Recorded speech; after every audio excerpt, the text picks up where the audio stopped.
depths of hidden files, trapped inside the secret circuits, unraveling through the miles. Oh, truth was masked by golden curtains. You didn't know, we're shattering the silence. Feel the power, revelations on the rise.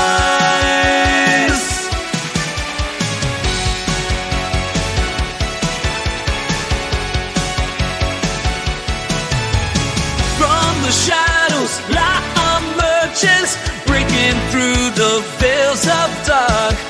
0 points and gravity converge, yeah. Guiding voices, revelation start. Ancient whispers call, they're begging us to open our eyes. We stand tall, defying all their lies. Even in now, we're shattering the silence. Feel the power, revelations on the rise.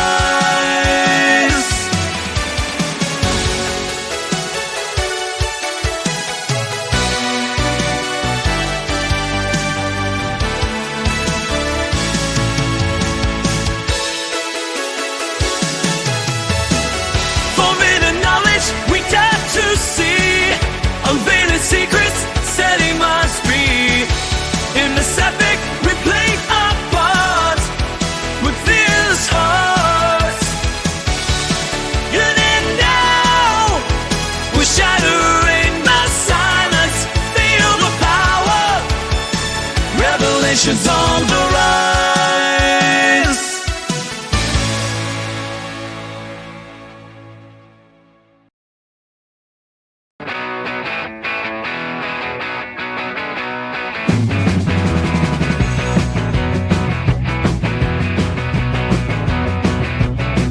In a town down south where the fireflies glow, there's a man named Michael with a vision to show.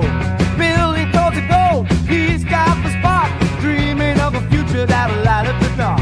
But on the other side, still lies on the rise. With his laptop charts, he's cut down all the lies.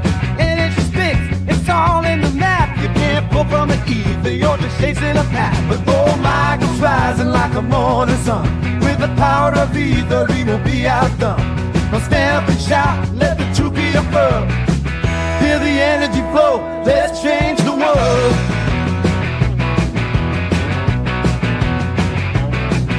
In the heart of the lab, pretends you was thick. Skeptics gather round the table ready to pick. Show proof and let the case clear. And I find the stream, you're just chasing a spin. But Michael smiled by with fire in his eyes. Watch as I spin, let the naysayers cry. Draw spin fast and a heart full of fight. I'll show you the power that's hidden inside. Oh, Michael's rising like the morning sun. With the power of ether, he won't be outdone. Well, stand up and shout, let the truth be affirmed. Feel the energy flow, let's change the world.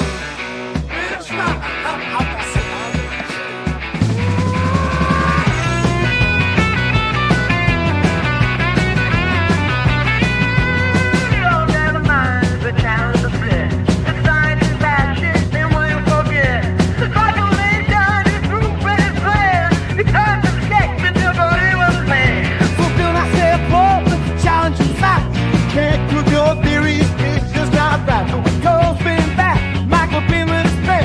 I done told you once, you son of a bitch, best there's ever been. Right.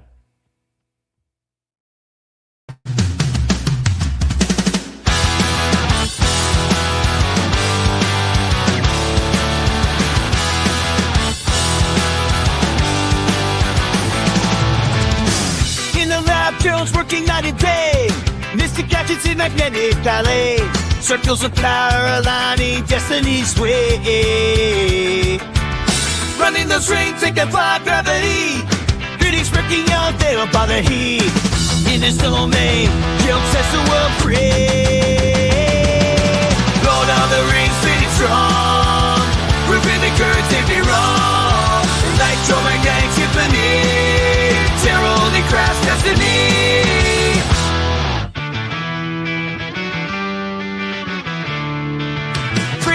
Slowly cheats from his fingertips. Inspiration study JavaScript. Geometric secrets, this guy can flip. Bunker King in his rebel stead, building up for the world again.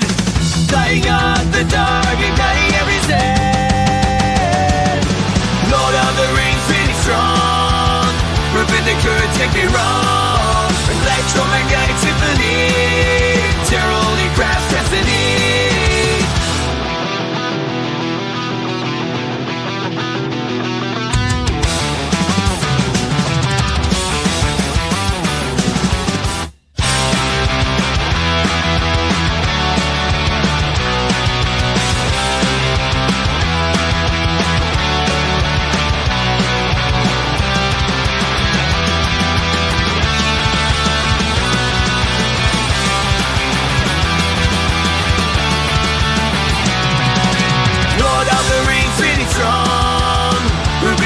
Take me wrong. Electromagnetic symphony. Gerald and craft destiny.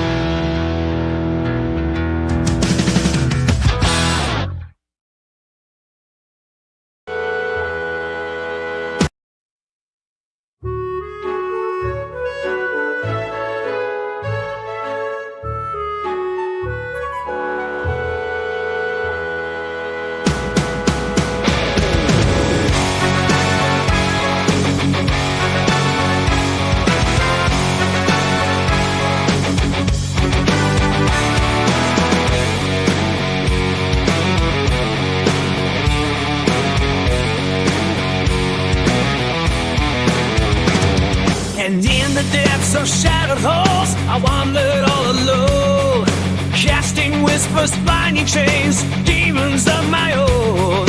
I seek death name, now spread on my frail soul. I once spin my mirror, haunted by my role. But in the echoes of my cries, just still I emerge, guiding me to where my true results are. Now I rise from the shadows with wings of fire and sand, free from the chains of sorrow, while this path of forever deepen. Shattered glass beneath my feet, scars I wear but dry. Stormy nights just turn to dawn, where truth as my guide. Anxiety is dissolved in the sun's coming in ray. You see my destiny through time and space. The fears that once drew soon now they take. For in my heart a new world is proclaimed. Now I rise from the shadows with wings of fire and sand, free from the chains of sorrow, on this path of forever depend.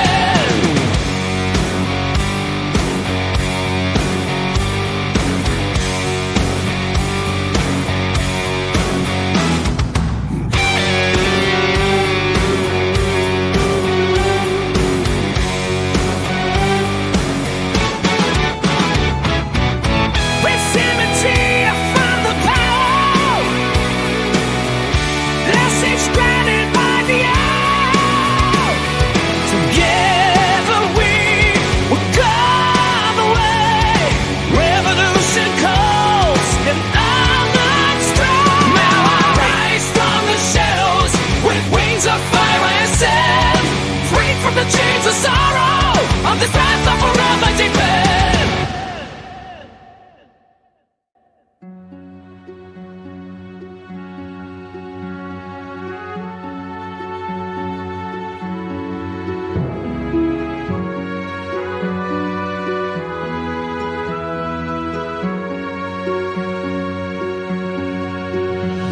In the depths of his oppression, it's the rise of a true nation.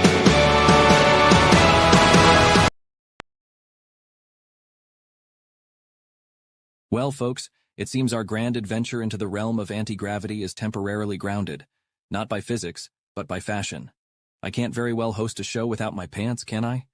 Let's hope the Benefactor didn't accidentally launch them into orbit during our last experiment. If the Benefactor's experiments have turned your pants into a new satellite, we might have just discovered the first fashion-forward space debris. But hey, at least your pants are defying gravity, right? Maybe we should start a new trend. Pants in space. Ah, the latest in cosmic couture. Pants that orbit faster than my patience. Perhaps we should market them as the ultimate in zero-gravity chic.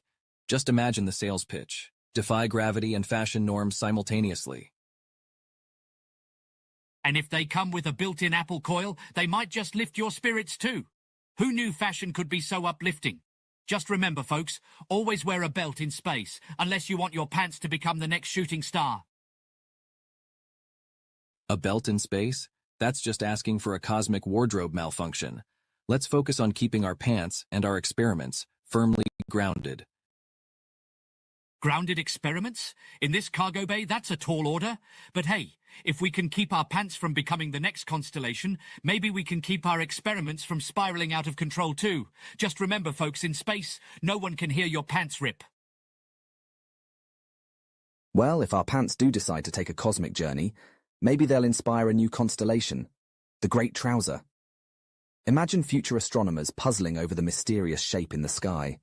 But for now, let's focus on keeping our experiments and our dignity intact. Ah, the Great Trouser, an astronomical enigma that leaves even the most seasoned stargazers scratching their heads. Let's ensure our dignity doesn't become the next celestial mystery. After all, I'd rather our experiments make headlines than my missing pants. Well, if our experiments make headlines, maybe your pants will get a special mention in the footnotes. Just imagine the scientific journals, groundbreaking anti-gravity discovery, and a pair of pants found orbiting Mars. Who knew fashion could be so out of this world? Dear viewers, as we conclude this episode, remember that even in space, little things keep us grounded. With a mix of humor and chaos, we're here to challenge the universe.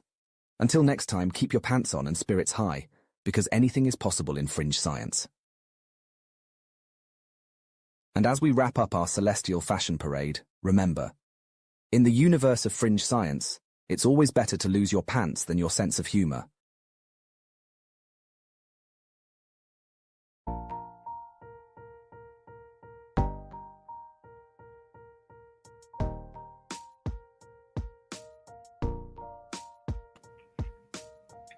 What's going on, everybody? I'm the Benefactor, an independent researcher, and I need to take a few minutes to hook up my Rumble. So give me a couple minutes.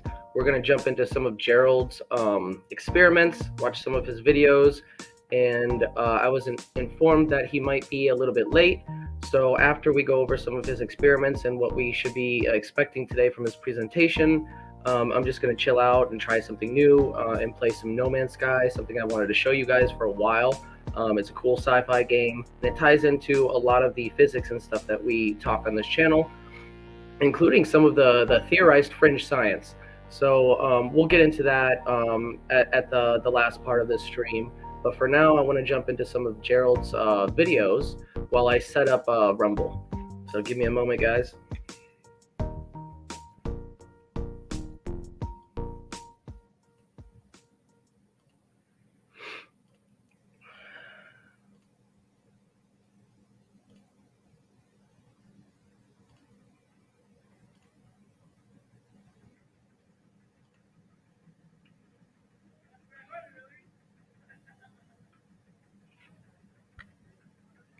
All right, so here we have WPG Enlightened for Truth 2. This is Gerald's YouTube channel, and he's been doing some really good, great work with sacred geometry, applying sacred geometry to electromagnetic coils and getting amazing results. So I haven't taken a look at some of these recent uploads, so we're going to take a look at some of the recent things he's been doing with this coil. And as we go along, I'll try to explain it as best as I can. Unfortunately, we really won't know exactly what's going on with his coil and his system until he gives us his presentation, which I'm really excited for, because that should give us a lot of more context of how his system is actually achieving these remarkable things. So let's go into the last upload that he did. Okay, check this out. Here's what we got. Same circuit as before. 9-volt battery powers this little function generator, which powers these two circuits here. 12-volt battery is what's actually powering the whole circuit. We're going to light this cube up off of this cap bank that comes off the back of the circuit. But that's not what I wanted to show you. What I want to show you has to do with resonance. Watch what happens when I turn the function generator off, which should kill the circuit. And if that doesn't work, we'll kill the power on the function generator.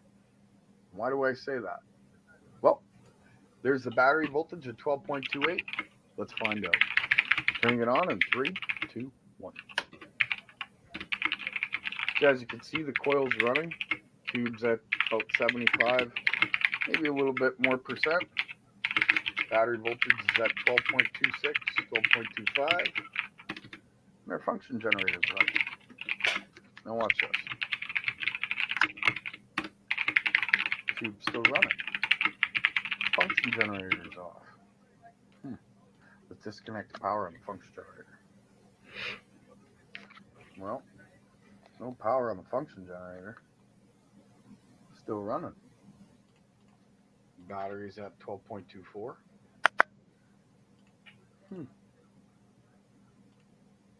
All right, everybody. I'm going to let you ask questions for the next live, and I'll answer them then. All right, and I am going to update the description for this YouTube video so that the link is there. I forgot to put the link in the description, I think. So if you just refresh the page, you'll find the link, and I'll also drop it in chat in a few minutes. So give me a second. I'm just finishing up setting up our Rumble stream, which I stupidly forgot to do. Let's see. To our Lord of the Rings thumbnail.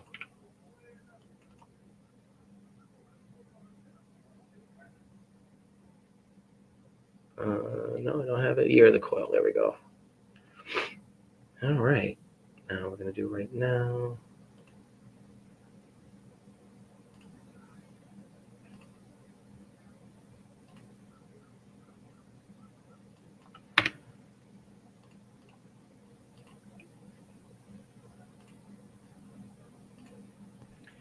I just had to. So I got to show you this. Check it out.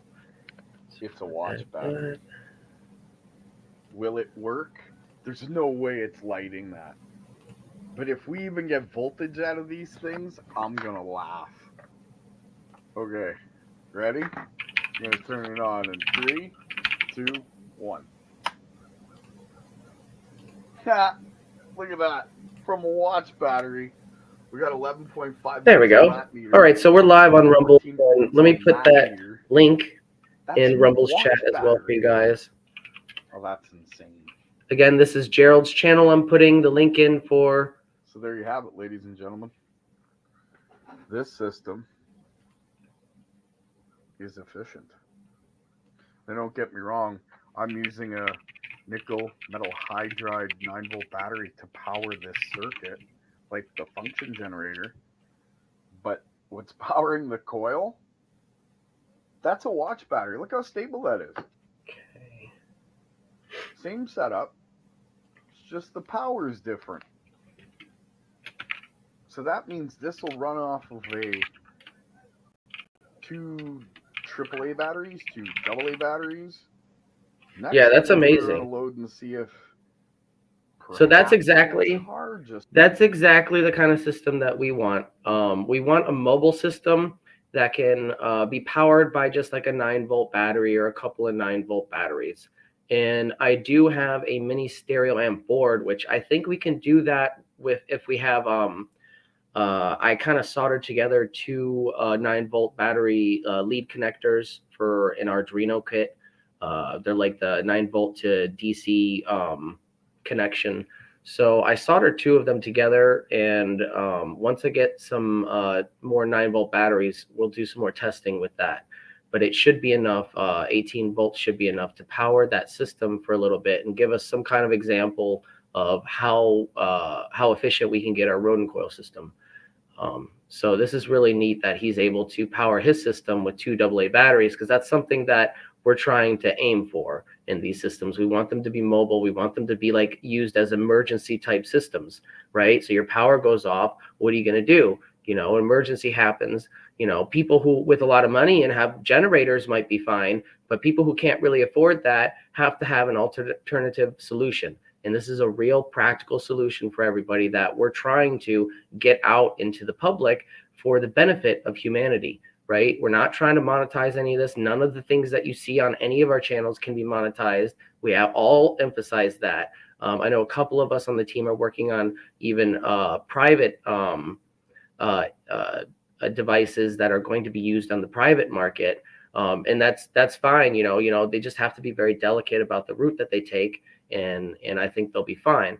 But for the rest of us, we who don't really have like NDAs, we're interested in open sourcing this technology because we want to get it into the hands of the people who need it the most, right? If I can make a rodent coil system that is a small, you know, handheld box that can provide you enough heat all night, you know, for 1 or 2 people off of a 9-volt battery, that's what I'm going to try to do, because that is the most useful and practical application for the technology that I'm trying to develop as an extension of First Stop Energy's effort to get this hands into as many people who need it the most, not people who don't need it, not people who want to use it for monetary gain or want to use it to apply to their own personal financial effort. No, we want to get this into the hands of people who can't afford it.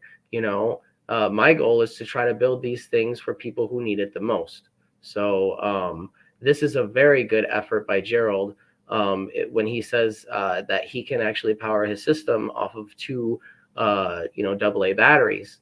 That's very important here. That's a significant step into developing this technology to being practical and used in a very practical way for people who really, really need it. So that's awesome.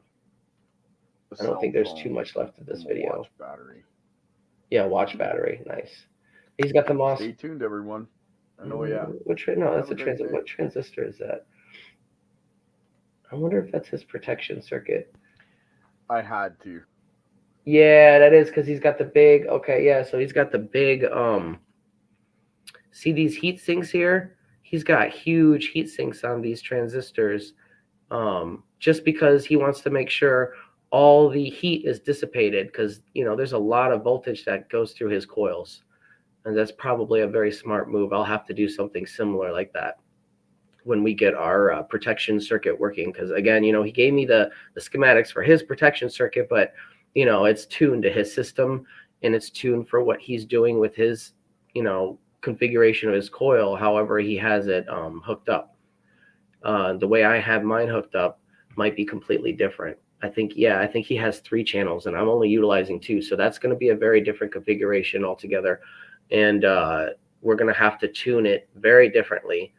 But hopefully one of these days we can get Gerald on and have him examine our system and walk us through maybe a couple of tips on how we can, you know, tune his protection circuit to our coil. And also Michael is going to be, Michael Morell, who's been doing some amazing research, reverse engineering First Stop Energy's experiments with me. He actually achieved the Nunez open circuit method and got 10 times output. He put in 14 volts and like 0.204 amps or something like that. And he maintained the amperage and got out 140 volts. And it was amazing. He was powering a 130 LED panel that he put together. Because, you know, we're trying to replicate what Daniel and Erica Nunez did, and they got 129 LED panel and they powered it with less than 1 watt of power. Now, with less than 2 watts of power, he powered that and a whole bunch more. So I'm not sure the exact COP of the system that he has working with the modified Joule Thief or the exact numbers on that, but we will be doing a pre-recorded session next weekend, next Saturday with Michael Morell, and hopefully I'll have that out for you guys the same day or Sunday. And we're going to be going over everything to do with how he achieved what he achieved with the open circuit method and the modified Joule Thief, how to configure it, how to hook it up, and the results that he's getting. The most important part, which is very fascinating, because at this time he is able to power all of these things. You know, the 130 LED panel with a 40-watt bulb attached to the load as well. And then he's running the 40-watt bulb, and it's not an LED bulb, by the way. It's a, you know, it's a fluorescent bulb. It gets hot, or it's supposed to get hot, but he's touching these like it's 3 hours it's been on. It's not hot at all. It's not burning me, you know. It might be slightly tiny bit warm to the touch, but it's safe to touch. That means there's some kind of other effect going on here, and that denotes cold electricity, and something that we basically call radiant energy. And that's a flag, right? That's a marker. If you have achieved some kind of tapping into 0 point or radiant energy in your system, you will get cold electricity, which is basically just negative electricity. It's back EMF, right? It's kickback from the collapsing field that you've produced. And that's just extra energy being shot out of the effing vacuum, right, in all directions. And the conductor just happens to catch some of it. And that's why you have different pickups that can pick up more of it. You know, the more pickups you have, as you see in Gerald's configuration, the more power he can output, when it doesn't really affect the input at all, because you're capturing more of that radiant energy that's being wasted. Now, remember, the radiant energy, it comes out linearly in all directions from the 0 point of your coil, right? If you're producing a 0 point on the coil, which Gerald obviously is, like my rodent coil system is, you're going to get that radiant energy spike. And that spike is going to shoot out on the collapse of the field in all directions linearly. And that means it doesn't necessarily need to be confined to the conductor like normal electricity is. And that means you're wasting it if you're not utilizing the pickup method correctly. And this is why you see in a lot of newer rodent coil systems, there is a nested coil inside. That's a built-in pickup to capture all of that extra radiant energy. I just had to. So I got to show you this. Check it out.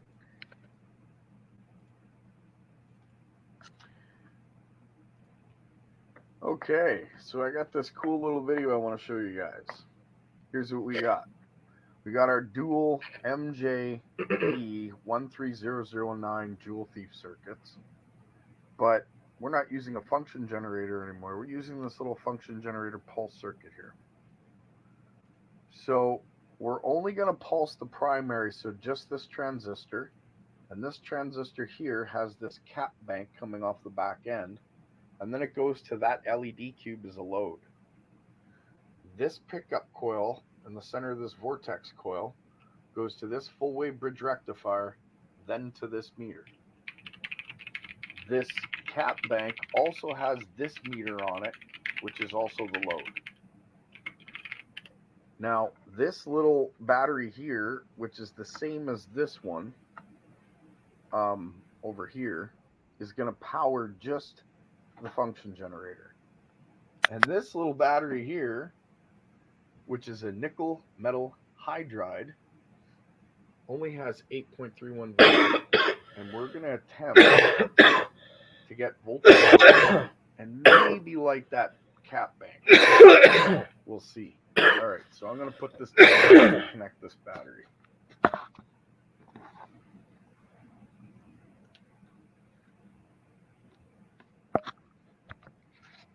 As you can see, we got this little battery connected. It's going to the coil. And as soon as we turn this on, it's going to start to pulse. So I don't know what's going to happen, but we'll see.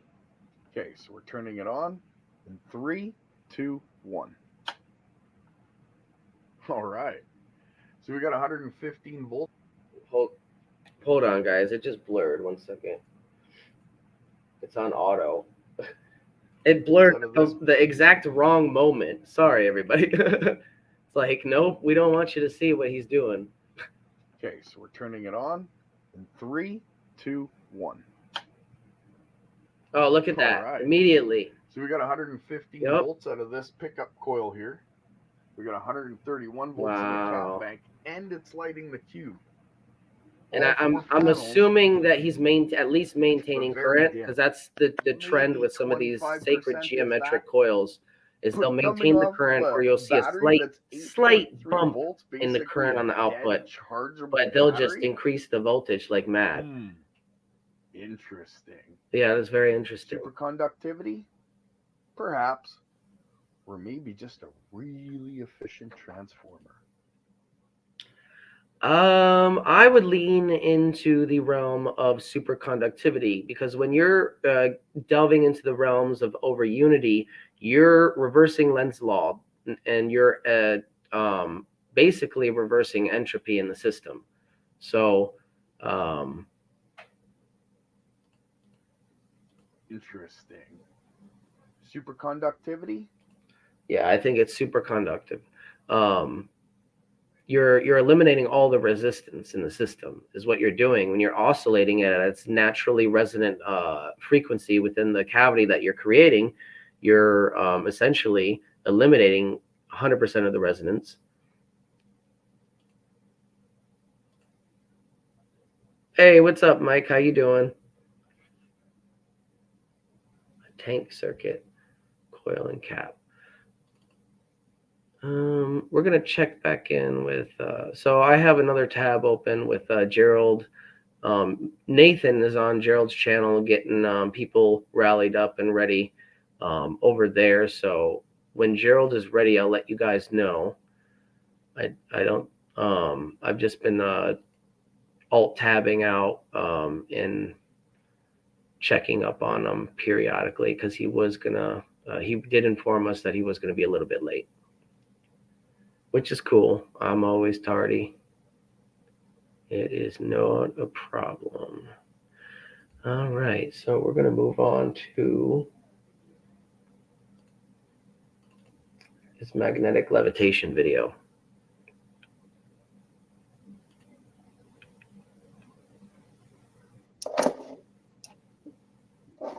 So as you can see, his coil not only produces a lot of efficiency in terms of energy generation, but it's also a very, very powerful electromagnetic Check this out. I'm going to demonstrate a traction. electromagnet. Sorry. In 3, 2, 1.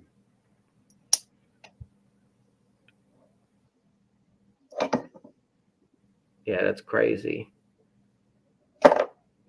And that's because that's what you want in some of your electromagnet systems. You want a stable system where the effect is only going to be contained inside the inlet, right inside the door. So Interesting, isn't it? in a traditional electromagnet, it's the opposite, where it's just like radiating outward, and you can't really control the limits of where it stops. But in this, you can kind of like direct. Okay, so it's compressing the field geometry and making it strong in the center. That's where the strength of your system is. So it's a little bit more stable of a electromagnet. These circular coils, and this is wound in a sacred geometric pattern, and it's using a lot of wire. I want to build this one, but it's kind of intimidating with the amount of wire that Gerald put into it. Definitely something that's going to cost me an arm and a leg, maybe even a kidney. Okay, I don't know what's going to happen here. I got a weird setup going on, sort of. These are my MJE 13009s, and I've got it all nicely set up. They're both powered from this one battery. That's a 12.32. I'm going to pulse both the primary and the secondary to 1000 hertz, 16% duty cycle. This inner core is going to the battery to charge. As you can see, it's pretty dead. And then this here goes to this other pickup coil. And my cap bank is disconnected for the moment. So the last time I turned this on, I seen ball lightning. If ball lightning shows up again, that'll be the title of this video. All right, turning it on. 3, 2, 1. And this is, look at that. So this is very significant right here because, okay, so you see he's using a orange-red neon indicator, right? These are neon bulbs. They're supposed to be orange-red. But watch what happens on this neon on the right, okay? Watch what color it turns.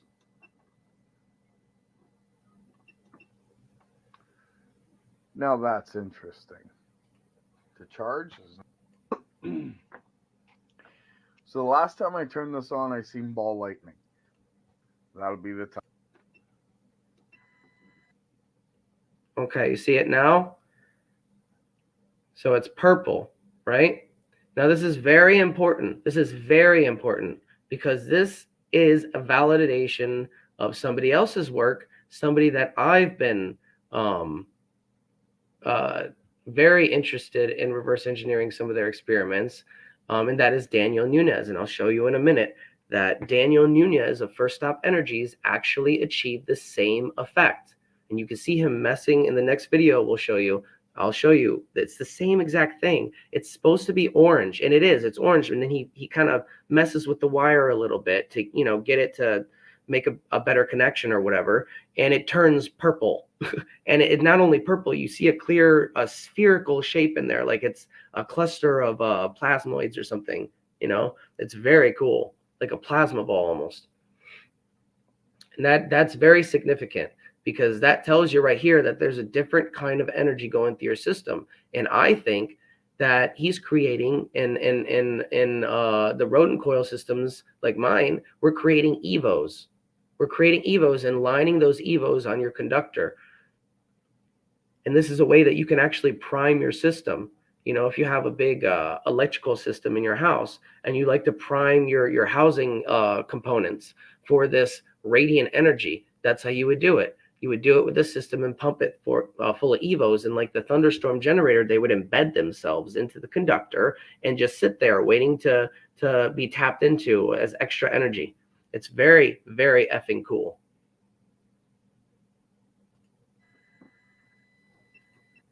You see it kind of goes back to normal after a second. But that's so neat. So let's go to, give me 1 second.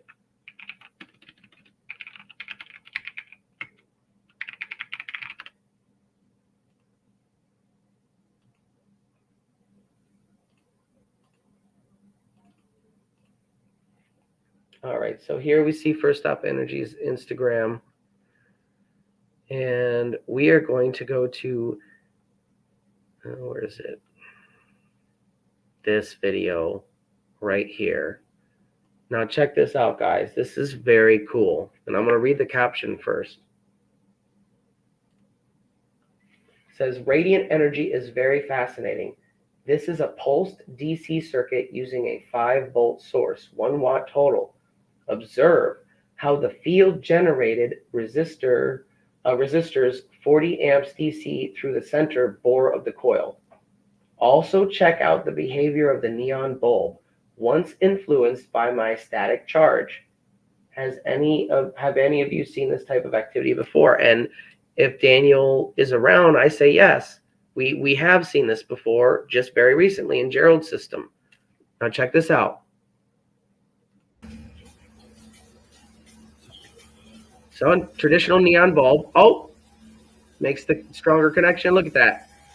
Immediately you get a plasma like substance, like a purplish plasma rather. That's got to be EVOs. It's got to be plasmoid clusters in there.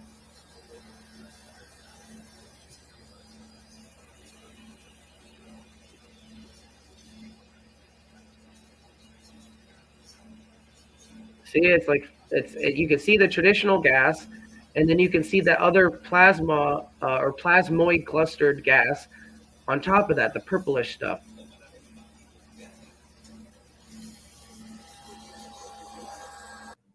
Only I think Gerald's was a lot more stable and a lot brighter. So And this is my theory on his coil as well, as I think he's onto something in terms of, yeah, the rodent coil is a good like all-in-one system. It's good like in terms of if you're trying to do a lot of different things with one kind of system, or you just want a lot more efficiency, but it's not like the end system that's the perfect utilization of these sacred geometric principles in coil form. And I think Gerald is onto something in terms of tapping into even more potential of these coils with different shapes. So that's my theory. The rodent coil is a great start, and it's great for a lot of different applications, but it's not the solution if you like, say, want to power your house, right? I am going to be utilizing it to work on some kind of mobile transportation, but we'll get into that in phase 3, and that won't be for a few months.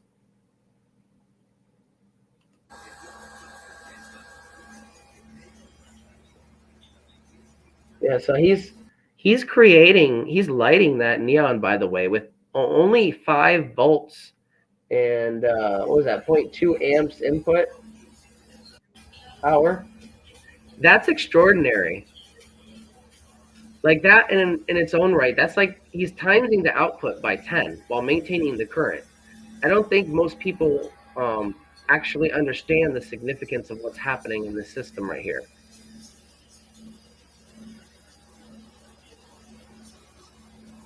Oh, look at that. Oh, and what is that? What do we see here? That's the version 2, the advanced mini. That's the 432 advanced version 2 mini coil. And that's the first time I've actually ever noticed them using it for anything. So it has 2 channels. You can see in the background, the coil is yellow and red. It's got 2 channels, and the advanced 3 version 3 has 3 channels. And that's one of their most advanced coils right there. Very efficient system.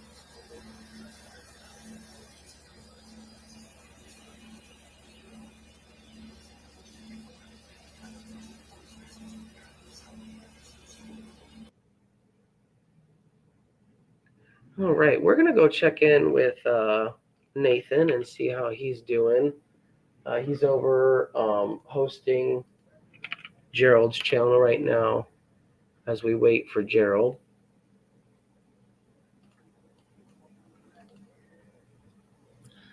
Is now going to be different than this one out here.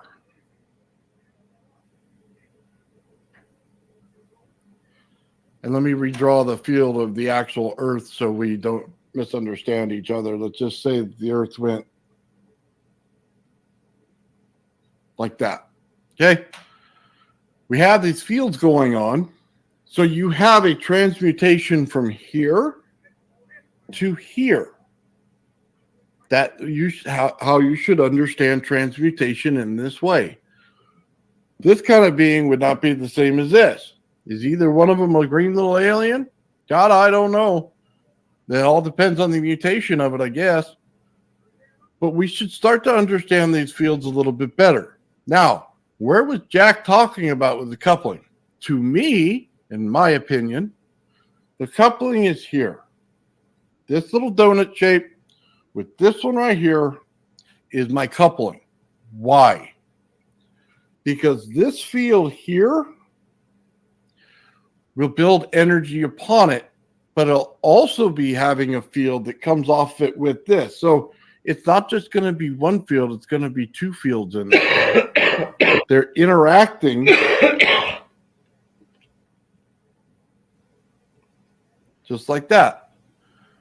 The 2 fields interact. That's how they work. Now, time dilation happens in between the fields. Anywhere you want to go. Why is this important? That makes sense. Time because we see the actual understanding wrong. And let me say it this way.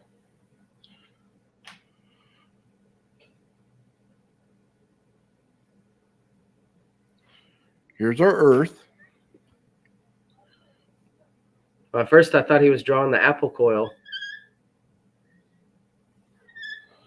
I have a field that builds in here. Okay. And then I have the Earth right here. But I also have a field that goes out like this. So, what do I know?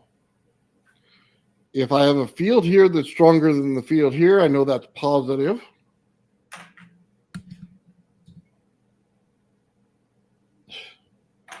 Man, these things. I gotta get a new set of these.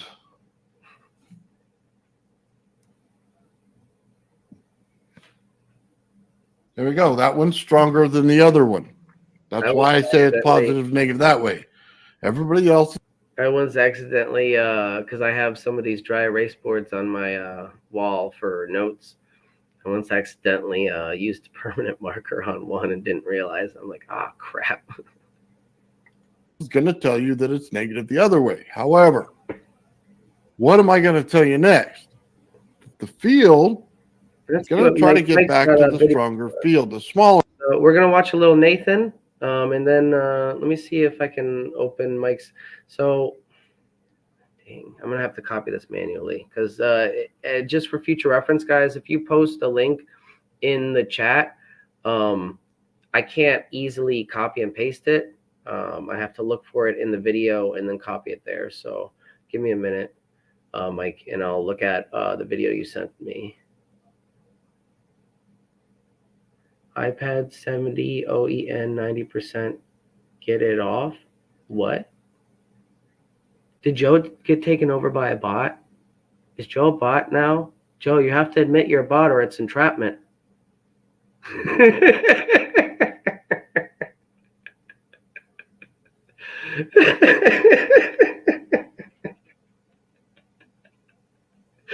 I'm sorry.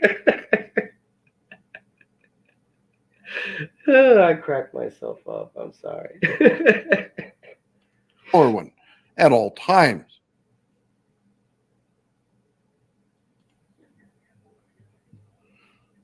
Therefore, we're going to pick up a negative charge on the Earth itself. We will be put down to the Earth. That's the thing. We are caught in the middle of a dielectric between this one and this one is our dielectric right here. Just like that. Now, how do we get this to work for us? Well, the only way to get it to work for us is to produce the energy that the Earth itself produces. Therefore, we have to have some kind of conversion. Remember, AC and DC are man-made. They are not Earth-made. They may mimic something that happens on the Earth, but they are not the Earth itself. In order to match the field of the Earth, you actually have to produce. So I did not realize that Nathan put me on his stream for Gerald's channel. I thought he was going to do a different stream and then send everybody to Gerald's channel. So give me 1 second, guys. I'm just going to jump into his stream then, if that's what he's doing.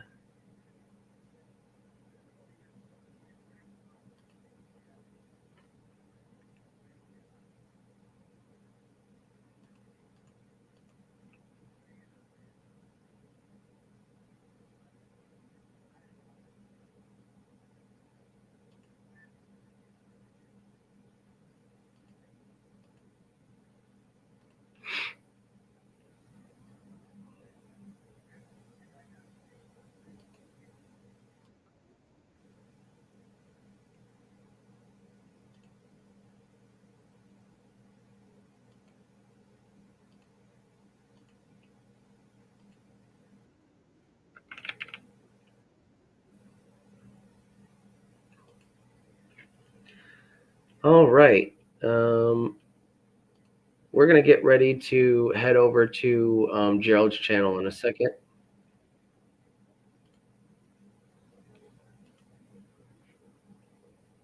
I didn't know Nathan was going to be streaming his presentation actually right now. So he's actually started the stream already, just waiting for Gerald.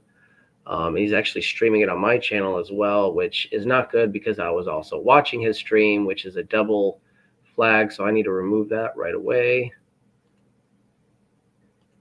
So let me do that real quick before we jump over into his stream. But his stream is this link right here. And I'm just going to go join him in a minute.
All right.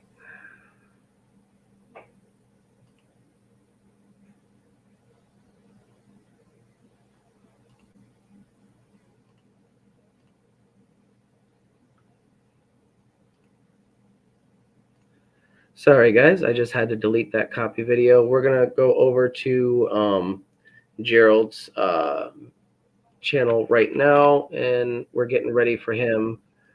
Nathan is hosting.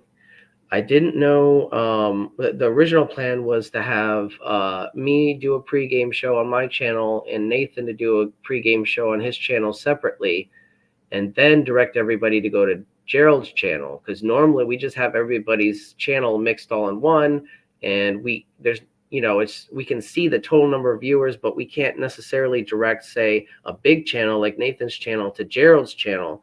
What we have to do is set the channels up individually and say, hey, everybody, at the end of the stream, we're all going to Gerald's channel.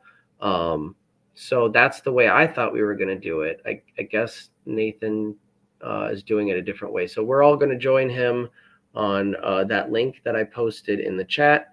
And if you're not aware, it is Gerald's channel, WPG Enlightened for Truth 2. And I appreciate everybody for tuning in. Maybe we'll get into some No Man's Sky later if I finish my homework. So again, we are jumping over to Nathan hosting the pregame show on Gerald's channel. The link is in the chat. So again, the link is in the chat. Follow us over there, and we'll see you soon. Thanks, guys.